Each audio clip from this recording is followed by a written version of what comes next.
电影作为一门视听艺术，拟音师的戏剧张力都比一个表演一整部戏的流量偶像高。Apple 的技术话题：拟音师有多会玩？机器人走路，星战里的 BB-8 走路会发出什么样的声音呢？拟音师觉得和一颗 disco 球在松软的沙子上摩擦摩擦差不多。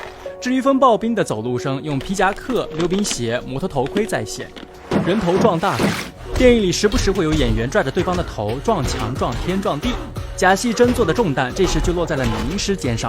一卷胶带配铁皮，突突两把，立马逼真的像自己被打。霍比特家具，完整的一部霍比特人大电影是如何拟音的？两位拟音师熟练配合，一镜到底。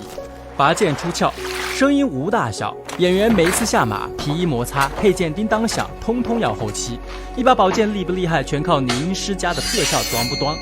马蹄声用手柄绑2块马蹄铁完成，马儿喘气其实是人在喘。全景大场面，涉及到成百上千个群演的片段，要如何拟音呢？答案就是积极动员同事，大家一起来尬演，然后把所有人的音轨混合，这下场面足够乱了吧？咆哮恐龙，谁也不能够回到过去，听听那个时候恐龙的叫声。但侏罗纪公园该拍还得拍，拟音师的解决办法是机器轰鸣声混搭狮子、猴子和猪叫声，各自对应不同史前巨兽。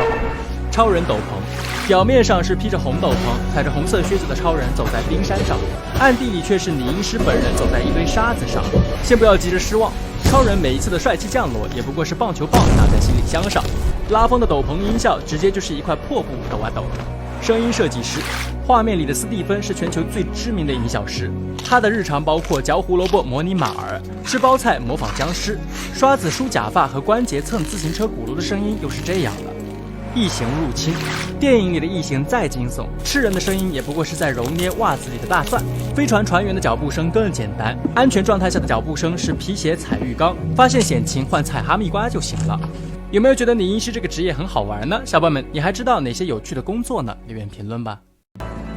八字算命术，雅称八字命理，是基于生辰八字推算的一门占卜术。